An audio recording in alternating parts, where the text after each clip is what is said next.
Welcome to the An English Coffee Office. Today is Wednesday, May 14th, and like every morning, David and Alex are at the coffee machine. Yo, Alex. Fueling up for another wild day in the office jungle? Hey, David. You know I need my caffeine fix to survive these status meetings. How's your morning going? Not too shabby, mate. Just dodging emails and skimming some headlines while this ancient coffee machine does its thing. You catch anything juicy in the news today? A bit, yeah. Been too buried in timelines to deep dive, but I saw something about UK politics stirring up drama. What's on your radar? Oh man, speaking of drama, did you see Boris Johnson's latest? Guy's running for Tory leader again and got called out for some old column where he used a racist phrase about Africans. Called it satire on TV. Like, mate, what? Wait, seriously? The watermelon smiles thing? I thought that was buried years ago. He's doubling down on that being a joke? Yup, bold as brass. Said it was wholly satirical on some morning show. I mean, come on, who's buying that? Sounds like he's trying to charm his way out of a PR nightmare. It's a terrible look, honestly. The optics of a potential PM dismissing that as a laugh is questionable at best. It's not just about the comment, it's the pattern. He's banking on his charisma to gloss over it, but that's a risky move in today's climate. Totally. In sales, if I said something half that dodgy, I'd be out the door faster than you can say client complaint. Gotta wonder how he keeps bouncing back. You think he's got a shot at number 10? Tough call. The Tory base loves his showman vibe, but this kind of baggage could alienate moderates. Leadership's about trust, and stuff like this chips away at it. Makes me think about how we handle trust with clients. Same principle, right? One misstep and you're rebuilding for months. Spot on. I've had deals go south just because a client didn't vibe with my tone in an email. Imagine trying to spin a whole racist column. Anyway, shifting gears, something actually positive hit my feed. You hear about the US and China cooling off their trade spat? Oh yeah, the tariff truce? I saw that. 90 days of lower tariffs and the markets are throwing a party. Tech stocks like Apple and Tesla are through the roof. Big time. I was checking my portfolio, well, my sad little app anyway, and it's like Christmas came early. Amazon's up too. Gotta say, this is music to my ears in sales. Fewer tariffs mean smoother supply chains, less whining from clients about delays. I bet. From a project perspective, this is huge. Stable trade means predictable timelines for deliverables. But I'm curious about the tech angle. You know, I read that AI driving a lot of these market reactions. Algorithms reacting to the news faster than humans can blink.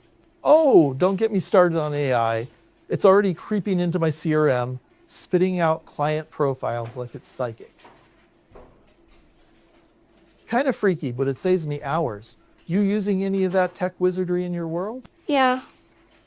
We've got this AI planner that auto-generates schedules. It's a lifesaver for juggling multiple projects, but I'm always double-checking it.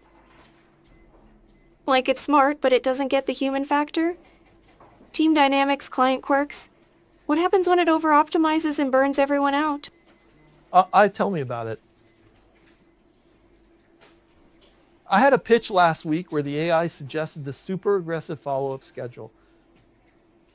I'm like, chill bot, I'm not spamming my client into submission. Got to keep that personal touch, you know? Exactly. It's a tool, not a replacement. But with markets moving this fast, tariffs dropping, AI trading, it makes you wonder how long before our roles are half automated. 5 years? 10? Don't jinx it, Alex. I'm not ready to be a robot sidekick just yet.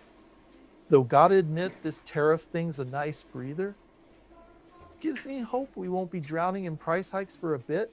For sure. A little stability goes a long way. Speaking of hope, did you catch that tennis story out of Rome? Mira Andreeva, the 18-year-old, pulled off a crazy comeback against Clara Tauson. No way an 18-year-old stealing the show. I'm out of the loop on tennis, but that sounds epic. What went down? It was wild. She dropped the first set, then stormed back to win in 3. Total grit. There was this dodgy moment where the umpire replayed a point because the court lights flicked on mid-rally. Andreeva was not happy, but she kept her cool and powered through. That's some serious mental game. Reminds me of that time I flubbed a client pitch and had to claw my way back with a follow-up call.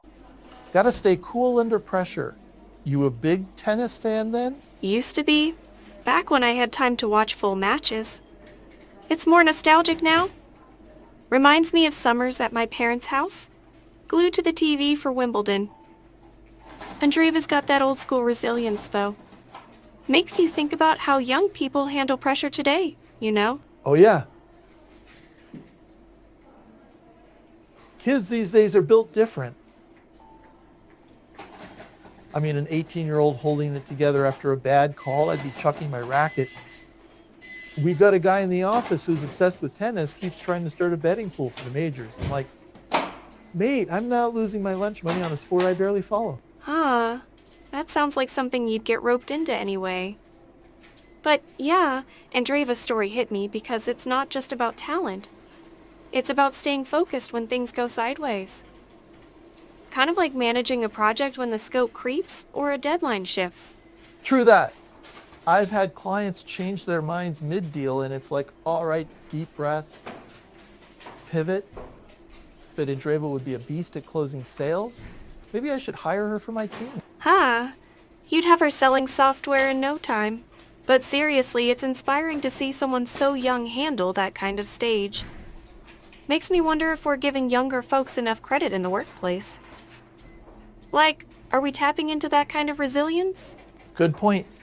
We've got some new hires who are sharp but green. Maybe I should stop griping about their TikTok breaks and see what they can handle. Still, I'm not betting on tennis with them anytime soon. Fair enough. All right, my cup's empty and I've got a sprint review staring me down. Gotta get back to the grind. Yeah, my inbox is screaming at me too. Good catching up, Alex. Same time, same coffee machine tomorrow? You got it, David. Have a good one. Catch you later. Time to get to work. Practice your English every day and you'll see how it just keeps getting better and better. See you tomorrow. I hope you have a great day.